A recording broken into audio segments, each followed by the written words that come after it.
तो साथियों, कई दिनों से इस बात पे दिल्ली के अंदर, दिल्ली के गली मोहल्ले में, दिल्ली की विधानसभा में, दिल्ली के सचिवालय में ये चर्चा है कि दिल्ली जल बोर्ड के बिलों से दिल्ली जल बोर्ड के 40% उपभोक्ता परेशान हैं। 40%, ये बहुत बड़ी फिगर होती है किसी भी संस्था के लिए कि 26 लाख कुछ हज़ार कंज्यूमर्स में से 10 लाख कुछ हज़ार कंज्यूमर्स कह रहे हैं हमारे बिल ठीक नहीं हैं, जितनी हमारी कंजम्पशन है उसके हिसाब से बिल नहीं आ रहे। जैसा कि मुख्यमंत्री जी ने बताया था कि किस तरीके से कैबिनेट नोट को रोका जा रहा है, आज मैं उसकी जो लेटेस्ट जो उसमें हुआ है, कल जो उसमें हुआ है, वो आपको जानकारी देने के लिए आया हूं। 13 जनवरी 2023 को ये one time settlement scheme Delhi जल बोर्ड की बोर्ड मीटिंग में पास हो गई। 25 जनवरी 2024 को, आज से एक महीने से भी ज्यादा पहले, इसको ये कह के फाइनेंस डिपार्टमेंट में भेजा गया कि आप अपनी कमेंट्स दे दें। अब कोई विभाग अपनी कमेंट्स देने में कितना दिन लगा सकता है? 2 दिन, 4 दिन, 5 दिन, 1 हफ्ता, 2 हफ्ता। 25 तारीख को कमेंट्स के लिए भेजा गया और कहा गया कि जल्दी कमेंट्स दे दें। 5 फरवरी 2024 यानी कि उसके 10 दिन बाद फाइनेंस डिपार्टमेंट के एक अफसर ने चिट्ठी लिख के कहा कि हमें ओरिजिनल फाइल दे दो। हालांकि ओरिजिनल फाइल से, जल बोर्ड की ओरिजिनल फाइल से कोई फाइनेंस का लेना देना नहीं है, उनको तो जो कैबिनेट नोट है उसके ऊपर अपनी कमेंट्स देनी है। खैर, उन्होंने मांगी और हमने उनको फाइल 9 फरवरी 2024 को वापस भिजवा दी। फिर उन्होंने उसके ऊपर क्वेरी लगा दी। क्वेरी का जवाब भी फाइनेंस मिनिस्टर ने दे दिया और फाइनेंस डिपार्टमेंट की तरफ से कमेंट्स फाइनेंस मिनिस्टर ने दे दिए। उसके बाद अर्बन डेवलपमेंट डिपार्टमेंट के एसीएस साहब ने कह दिया कि हम फाइनेंस मिनिस्टर के कमेंट्स को नहीं मानते, हमें फाइनेंस डिपार्टमेंट के प्रिंसिपल सेक्रेटरी के कमेंट्स चाहिए। हमने 9 तारीख को पूरी की पूरी फाइल देके कहा कि 12 तारीख तक कमेंट्स दे दें और 14 फरवरी तक इसको कैबिनेट में ले आए। कैबिनेट में 14 तक नहीं आया। 15 तारीख को एलजी साहब से मैं, मुख्यमंत्री जी और जल बोर्ड की अध्यक्षा यहीं विधानसभा में एलजी साहब से मिले। एलजी साहब से बातचीत हुई। ये तय हुआ कि आप, यानी कि हम सीएस को डायरेक्शन दें कि इस कैबिनेट नोट को अगले हफ्ते जल्द लेके आए, अर्ली नेक्स्ट वीक। 15/2/2024 को ये डायरेक्शन भी मुख्य सचिव महोदय को दे दी गई मेरे द्वारा। उसमें बता दिया गया कि एलजी साहब से डिस्कशन हुआ है, अब आप इसको अगले हफ्ते की शुरू में ले आएं। उस पर कोई कार्रवाई आगे नहीं बढ़ी। 21 फरवरी को दोबारा से मुख्य सचिव महोदय को मेरी तरफ से डायरेक्शन दी गई कि आप इस हफ्ते के अंत तक ले आएं। वो हफ्ता भी खत्म हो गया। अब अगले हफ्ते के मंगलवार में हम बैठे हैं। जब वो हफ्ता खत्म हो गया तो कल सोमवार को दोबारा मुख्य सचिव महोदय को ये डायरेक्शन दी गई है कि अब तक फाइनेंस डिपार्टमेंट के कोई कमेंट्स नहीं आए हैं। क्या कोई सरकार फाइनेंस डिपार्टमेंट के एक अफसर की कमेंट्स के लिए इंतजार करती रहेगी?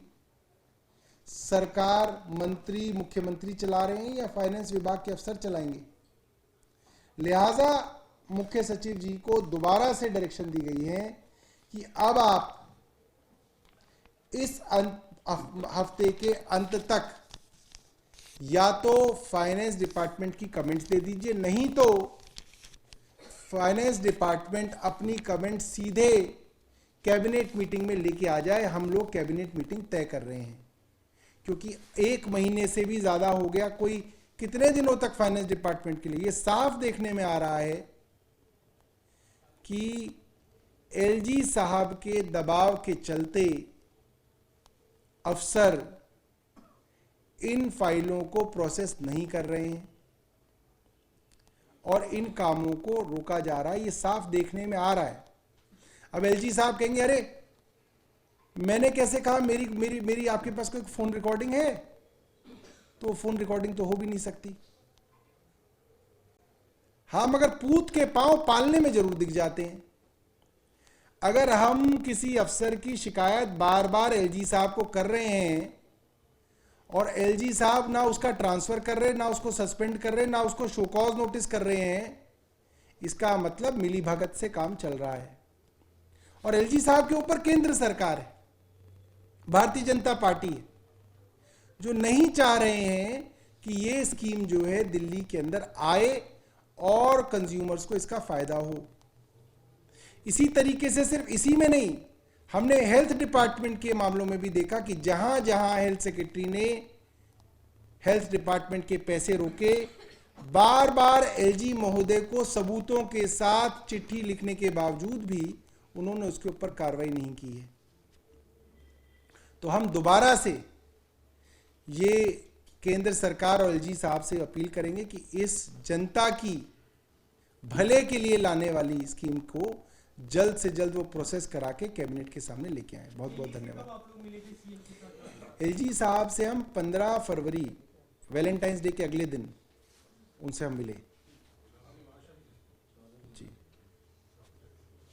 ये जो आपने बताया सीएस को लिखा है, कल लिखा है फिर से आपने? सीएस को हमने कल दोबारा लिखा है, 26 तारीख को हमने दोबारा लिखा है। उससे पहले हम 21 तारीख को लिख चुके हैं, उससे पहले हम 15 तारीख को लिख चुके हैं। हम लगातार सीएस को लिख रहे हैं।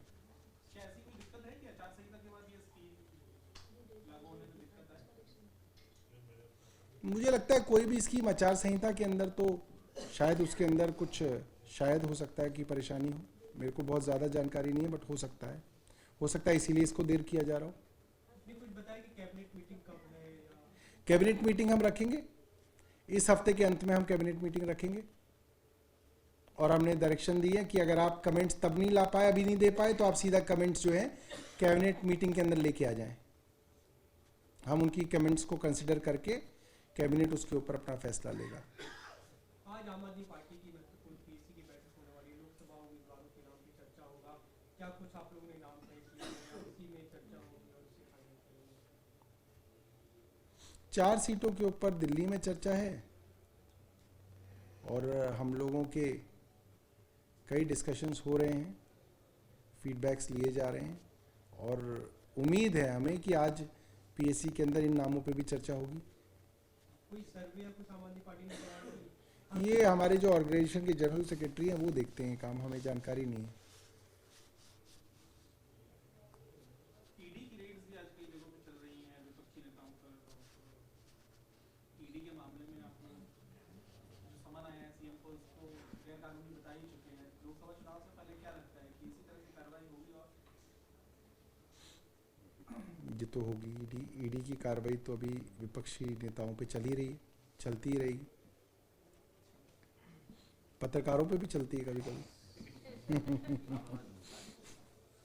सिर्फ हम ही नहीं है जो इसमें फंसेंगे, कई सारे पत्रकारों के ऊपर, कई सारे मीडिया हाउसेस के ऊपर भी इनकम टैक्स और स्पेशल ब्रांच दिल्ली पुलिस के छापे मारे गए हैं पिछले दिनों में, और उन पे भी इस तरह से दबाव बनाने की कोशिश चल रही है।